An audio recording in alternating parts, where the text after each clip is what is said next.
Okay. So, hello, Kara. Hi. Now we are live on our Facebook page and YouTube channel. First of all, I would like to say thank you for joining our virtual tour. So, how are you doing? Oh, you're very welcome. And it's a cloudy morning here in North Dakota. Okay. That's very interesting. I'm really excited to know more about North Dakota. So we have the first viewers. Welcome everyone. Hello everybody. So today we are continue our virtual tours. And today we are going to visit North Dakota with Karahan. So we can start our journey to the North Dakota right now, I think. Okay. Hi everyone, my name is Kara Hong, and I just wanted to first say I am not an official representative of the U.S. Embassy, Kyrgyz Republic. Opinions expressed are solely my own and do not express the views or opinions of the U.S. Embassy, Kyrgyz Republic. I'm really excited to be here. I was honored to be asked to do this presentation. I wanted to first say a little bit about myself, and then I will tell you about North Dakota. I was so lucky to visit Kyrgyzstan. I guess it's been over a year now. It feels like just yesterday we were there at the Nomad Games, and my connection to Kyrgyzstan is my daughter. My husband and I adopted our daughter from Kyrgyzstan in 2007, and we were able to go back due to my husband's job. We spent 6 months in Kyrgyzstan in 2018, and I taught English at the library there in Bishkek, and it was one of the best experiences while I was there, and I'll always remember all of my students, wonderful students. So a lot of people ask, even Americans sometimes don't know where North Dakota is. It at least has the word north in it, so people know it's in the north. And we are right on the border with Canada. Some facts about North Dakota. In 1889, it became the 39th state. It's the 19th largest state by land area, but has the 3rd smallest population. So that's one reason a lot of people don't know about North Dakota, is because we don't have very many people living here. The population is only 755,000. And so it makes it nice. Actually, it's a very peaceful place to live. Dakota is the Sioux word for friend.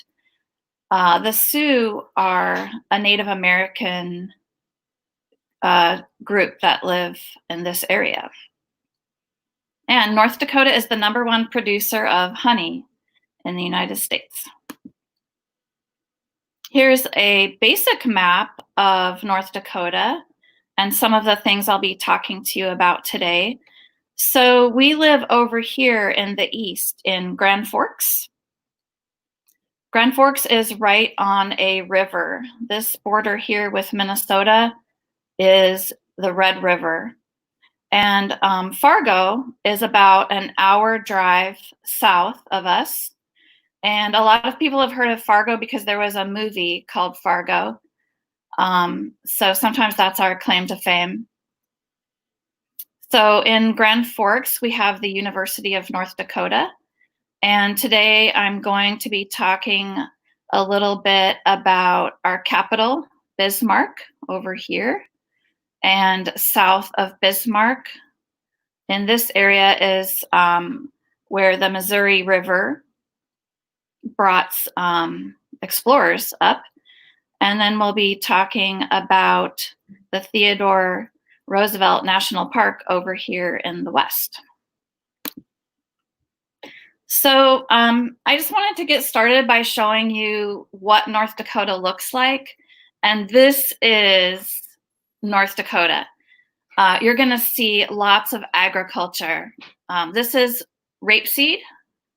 This is right now, happening right now. In the summer, it looks like this, the yellow flowers, and they're used for canola oil. And you'll see just fields like this is soybeans. And we have lots of sunflowers. North Dakota is also the #1 producer of sunflowers. And you'll see big fields like this with the wind turbines. The wind turbines have been coming in the past several years. We have a lot of wheat. So North Dakota is also called the breadbasket. We're part of the breadbasket. Another huge crop is the sugar beet for making sugar, and corn. And sometimes if you're lucky, when you're driving along, you might see the crop dusters. These pilots do some pretty amazing circles and loops and things like that. They're kind of fun to watch. And you're gonna see a lot of small towns here, some abandoned towns and just a building like this out in the middle of nowhere. It's very flat. And there are a lot of small towns. This is an example of a small town, very patriotic with the American flag. And sometimes it's fun to just drive out into the country and see the small towns. And there are some abandoned towns like this, older towns that have gone out of business for whatever reason. Also in North Dakota is famous for how cold it is in the winter. There are long, cold winters from October. We usually get our first snow in October, and we still get snow in April. There are many days in January and February where it's -20 Fahrenheit, which is -28 Celsius, and it's windy. You can see the road here. It looks like this with the blowing snow across the road. Sometimes in the winter, you'll see it's kind of like a rainbow. It's called a sundog, where the air is so cold it refracts the sunlight like this. The average temperature in my town in Grand Forks is -20 Celsius. That's for January. And I really like this picture of the people here helping this car get unstuck from the snow, because although the people in North Dakota tend to kind of stick to themselves and they're very stoic and not super outgoing, but if you're ever in trouble, if you ever need help, if you're in an emergency, people come to help. People are very good-hearted that way here. So what do people do since it's so cold all year for so much of the year? Ice fishing. Ice fishing is really popular here. They have some lakes, and this is down here is a ice fishing contest that they have each year. But a lot of times it'll just look like this. They'll have these little sheds that they bring out onto the ice. Very cold, but fun. Another thing people do here is ice hockey. I can't really emphasize too much how popular ice hockey is here. It is absolutely the thing in North Dakota. If you play on the university hockey teams, you're a superstar. And people even create little ice rinks in their backyards. And every neighborhood, all the schools will have an ice rink set up in the side of the school.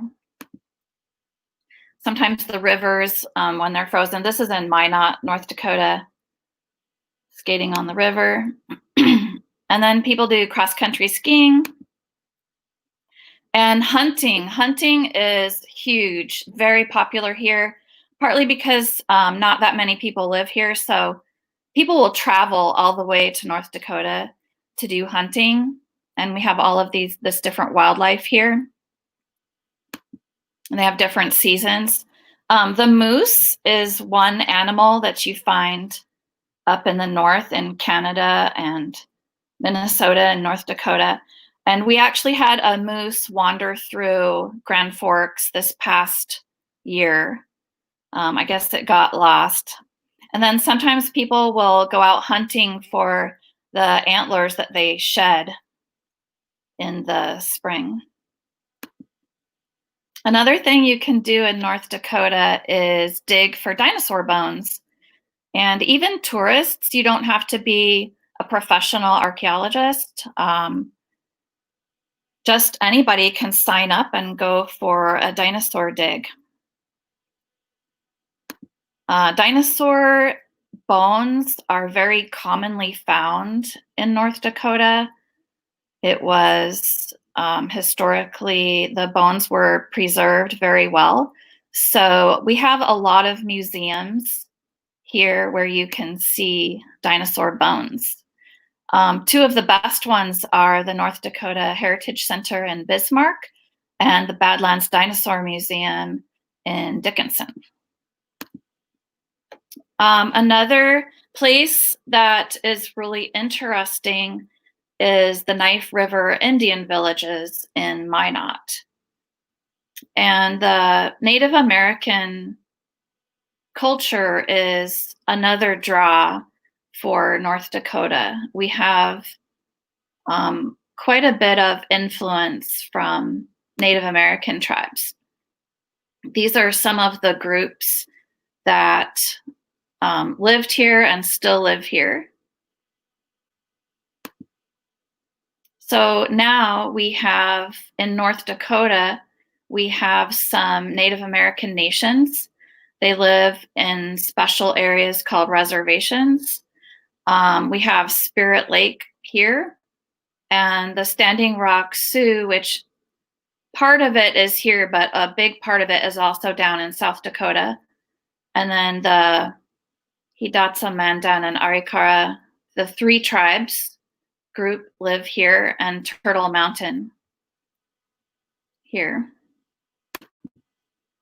Every year in the spring and summer, we have a lot of powwows, and the people travel across the states and do these powwows, and you can go. It's usually, they'll have times when it's open to the public. It's really amazing, really fun, the music and the drums. It's incredible. Some of the history of North Dakota is very important. It's interesting. Lewis and Clark, there's an interpretive center that you can go to, and this is a replica of when they first came to North Dakota. They built this house, kind of like a fort. And they're a big part of American history. They were explorers, and they started out in St. Louis, Missouri, and they worked their way up the Missouri River. They ended up in North Dakota in the fall, 1803, 1804, around that time. And they were making maps for the future. They did very detailed maps of where they traveled, and they took notes on the animals and the people that they met. So North Dakota was important because they spent so much time in North Dakota. And also it's important because they met Sakakawea, she ended up being a very integral part of their journey. She was kidnapped from the Shoshone tribe by the Hidatsa and brought to North Dakota when she was 11. And then she ended up, there was a French explorer. She ended up marrying him. And when they found out about Lewis and Clark doing this exploration, her husband wanted to come and be an interpreter because they only spoke English and he was French. So he could interpret with the French traders. And his wife spoke Hidatsa, so she was able to help with the local Native Americans. So not only that, when they ended up going across the country, she gave birth that winter, and she ended up having to carry her baby on her back all the way across to the Pacific Ocean. And whenever the Native American tribes would see them, they saw them as coming in peace, because a woman with a baby would not be along if they were coming to fight in a war. She also helped them gather foods that they needed. Apparently, they only ate meat on the first part of their journey, and they were actually getting sick. So she knew all of the berries and the plants and vegetables and things, and they stayed quite healthy due to her. And she's this lake in North Dakota. It's the second largest land-made lake. It's named after her. And also there is a gold coin, $1 coin named after her. And I wanted to talk a little bit about the history quickly, that at that time, they were quite having good relations with the Native Americans. And then after Lewis and Clark went back down south to Missouri, St. Louis, and then they brought all the information to the president of the United States at that time. And they made this place famous. They talked about all of these animals and how you could sell the furs, and word got out and more people came. And pretty soon they were hunting the bison, and a lot of the animals ended up almost extinct. Then the railroads came in, and more people came. There is estimated around 30 million bison roamed North America, but by 1890, there were less than 600 bison left. And another thing that brought the people in was the Homestead Act that Abraham Lincoln signed into law and then in North Dakota, they were a little bit later, but between 1879 and 1886, more than 100,000 people settled in the territory. So the immigrants, they came from Germany and Scandinavia. And now in North Dakota, we have mostly descendants from Norway, lots of Norwegians and Norwegian culture here. And they came from Sweden, Denmark, Finland, Iceland. There were also Russian Germans. They were originally German, but they immigrated to Russia, and then they were also immigrating. We had Irish, British, Scottish, and there were also some Asians and Africans and even Arab peoples. So one place you can go is a Scandinavian heritage park in Minot. Learn about all the Scandinavian cultures. One thing that's really popular here is lefse. It's a Norwegian potato pancake. And my neighbors actually had a handmade, they could make it by hand. And they invited us over to have lefse when we first moved here. Another one is lutefisk. It's a preserved fish. And apparently a lot of people think it's really disgusting, especially people back in Europe. But the people here have carried on the tradition, and it's quite popular, especially at church gatherings. when people bring foods, everybody will have lutefisk, a little lutefisk. And I thought this was interesting. The United States' oldest mosque was built in Ross, North Dakota. It was built by pioneers from Syria and Lebanon in 1929. One of the last things that I'm going to mention is Theodore Roosevelt National Park. And here you can see bison. So President Roosevelt, he later became president, but he spent his 20s actually living off and on between New York and North Dakota. And he had a huge ranch. And he kind of got into the ranching business where they had just massive thousands of cows, and they would take them from North Dakota down to Texas and back up to North Dakota to graze. Free range, no fences. And after a while, the grasses started to disappear. Now they did the ranching after the bison had pretty much been wiped out. So Theodore Roosevelt, when he left, and later on in his life, he had a heart for conservation, and he ended up writing into law several conservation acts, and one of them was to have these national parks. And even today, nobody's allowed to build houses there. And here you're in western North Dakota.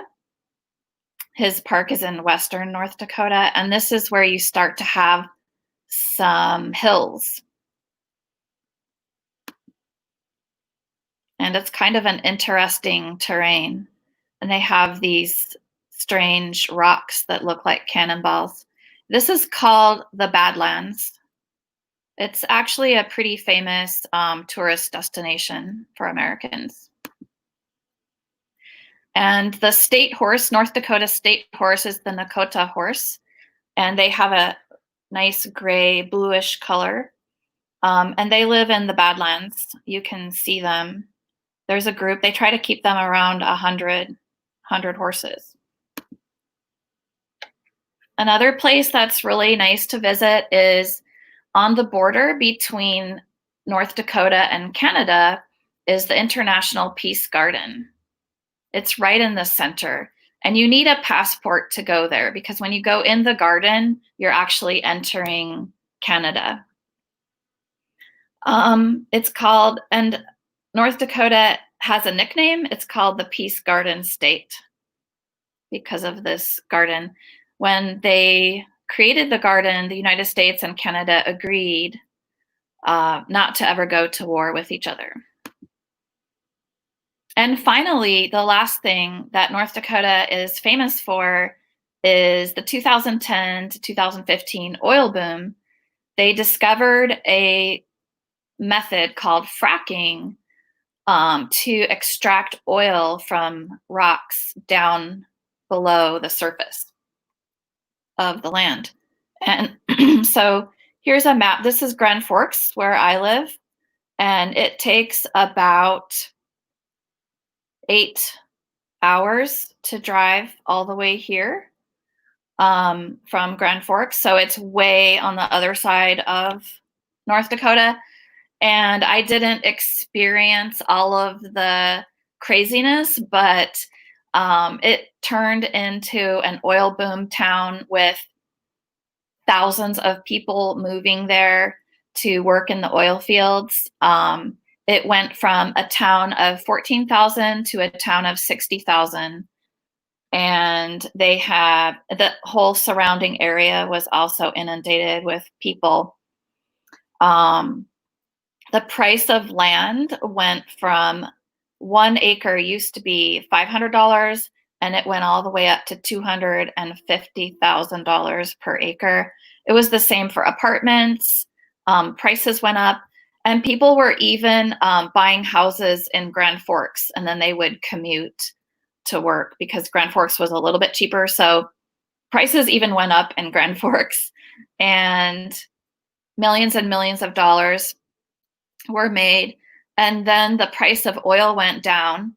There was kind of a bust where a lot of people had to go home, but they did figure out a way to produce more oil more quickly. So the the business, they're still in business. They're still doing well. So the economy in North Dakota is pretty good compared to other states.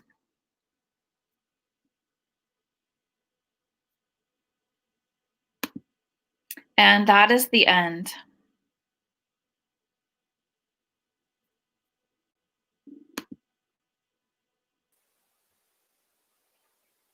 Thank you very much, Cora, for an interesting tour.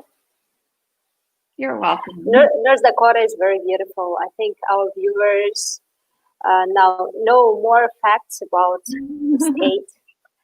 And our viewers have some questions. So the first question is, so many similarities with the Kyrgyzstan in agriculture as field works, raising sunflower, sugar, etc. What are winters like in Dakota? The winters are incredibly cold, and we try to go outside as much as possible. That we go ice skating. We go out. The local parks, they offer free skis. You can go wandering around in the nearby parks on your skis. But some days it's too cold. Some days it's actually dangerous to the point where there's a rule, say 20 seconds and your fingers will freeze if you don't have gloves on. So on those days, they'll usually cancel school for the kids. It's really cold and windy. Oh, okay. I can imagine this. So the next question is, do you know any celebrities coming from North Dakota? Well, I did notice when I was researching North Dakota, there is a guy that I didn't think anybody would know who it was. His name is Lawrence Welk, and his family, his ancestors immigrated to North Dakota, and there's still his house is out in the country, and you can go visit that. That's actually a place to visit. He had a television show for years and years and years. My grandparents watched his show. It was a music show, and he was a singer, and they did the old band style music on the show. And it was popular even into the 60s and 70s. I remember watching his show when I was a child. Wow. There's also another guy. I don't know if you've heard of him. He's a rapper, and I want to say his name is Wiz Khalifa. Oh, yeah, I know him. Oh, yes. Born in North Dakota because his parents were in the military, and there's a military base in Minot, so he was born here. Oh, and they great. claim him as being a North Dakotan. That's cool. Thank you for the facts about the celebrities. So another question is, 3 words which would you use to describe North Dakota? 3 words? Yes. Wow. Well, I guess cold, safe, and expensive. Mm-hmm. Yeah. Okay. Thank you. So, can you tell about universities and colleges in North Dakota? Have you graduated from there? Oh, sure. I actually went to the University of Iowa, and my background is my father was in the Navy, so we moved around every couple of years my whole life. And my family finally, my dad retired in Missouri, and I went to the University of Iowa, and then I ended up moving around myself quite a bit, and I met my husband. And so North Dakota, I've lived here for 13 years, which is actually the longest I've lived anywhere in my life. So I didn't grow up here, but a really good university is the University of North Dakota here in Grand Forks. That's where my husband teaches, and they're famous for aerospace, and a lot of pilots from around the world train here at the university. And then there's also North Dakota State University, about an hour south of us in Fargo. It's also an excellent university.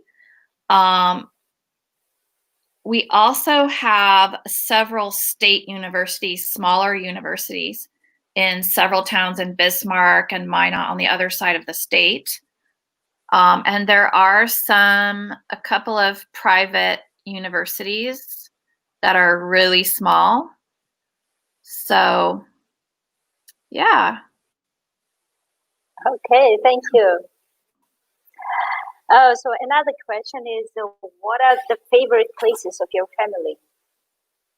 Oh, well, we really like being outdoors, and there are lots of great camping sites here in North Dakota. So there's Turtle River State Park is just a 30-minute drive from here, and it has a river. We can go swimming in the river, and there's lots of beautiful hiking. And then across the state, there's Devil's Lake. It is a huge lake with boating and camping. And there's another lake, Sakakawea, on the other side, huge lake. There's also horseback riding out in the west. So, yeah, there's lots of things to do here. That sounds very interesting. Thank you. So another question is, many people confuse South and North Dakota. What is the main difference in your opinion? Wow. I myself almost feel they're very similar too. Because my ancestors, on my mom's side, her father's family immigrated from Sweden, from one of the Scandinavian countries, and they immigrated to South Dakota. So I actually felt that I was coming home to my ancestors' lands, even in North Dakota. Because South Dakota gets really cold there too. And I know the Dakotas were actually the same territory in the early days, in the 1800s. And then they had some conflicts between the politicians. So they decided to separate and go their separate ways. So in 1889, North Dakota and South Dakota became states. And there's kind of a funny story that the president, when he signed into law, he signed the states as being officially states. He didn't want to hurt anyone's feelings by doing one first and the other one second. So he shuffled the papers blindly and he just signed it, and nobody knows which one was signed first. So we don't know if we're the 39th or the 40th, but because North Dakota N becomes before S, North Dakota is listed first. Mm-hmm. Okay. So another question is really interesting facts about North Dakota, especially Peace Garden, which became a border between two countries, can be a great example for us, for Kyrgyzstan, Tajikistan, and Uzbekistan. Can you tell some more information about Peace Garden? Oh, well, it's just a really beautiful place to go, and you can actually go camping there. And they have a wildlife refuge, taking care of the animals, and they plant flowers. They plant over 150,000 flowers every year. So it's just absolutely gorgeous. And they have over 100,000 tourists visit the garden every year. So, and it's just one of those things that's kind of cool because you have to have your passport when you enter. And from the Canadian side as well, they have to have a passport. I believe it became, now I can't remember when they built it, but I think the North Dakota became the Peace Garden state in 1954. So it has been there quite a while. So, and one more question is, working at the library, it might be interesting for your kids. Do your kids come to visit you for a big library events? In North Dakota? Yeah. Oh. So, I think maybe they got confused. I was talking about, I worked at the library in Bishkek. I volunteered there. And here we do have a really nice library in our town. And they have story time for children 3 or 4 times a week. So there's always a time that you can find to bring your kids. So when my kids were small, I would always bring them to the library to listen to the stories. My daughter loved it a lot. And they also do lots of programs. Like you can actually learn how to knit. They have free movies for families and they'll serve popcorn. And they also do arts and crafts. They do gardening. They do all kinds of classes where they teach you things. Yeah, we love the library a lot. We miss it now that it's been closed due to the COVID. So we miss it. Okay, thank you. We know that you and your husband are educators. What are your kids most interested in? Oh, yeah. I just started teaching. I got a new job when we came back from Kyrgyzstan. So I taught 8th grade world languages and world cultures last year.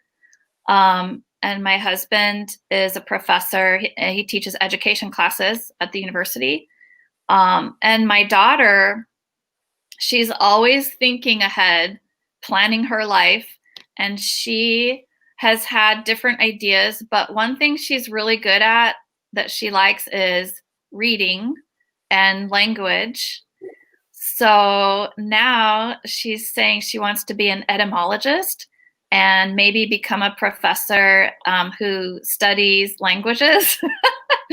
Wow. For a while, she was talking about maybe being a lawyer. So we'll see. I don't know. And then my son, he's super active and he loves sports and everything. He's only 6, so I don't know. He doesn't know yet. Okay. So thank you everyone for questions. Thank you for the answers, Kara. And thank you for today's tour. It was incredible. Oh, thank you so much for having me. Yeah, I think it's time to say goodbye. Okay. So we have no more questions. So all right. Thank you very much again. Yeah. Have a nice day. Thank you so much. I missed you guys. Bye.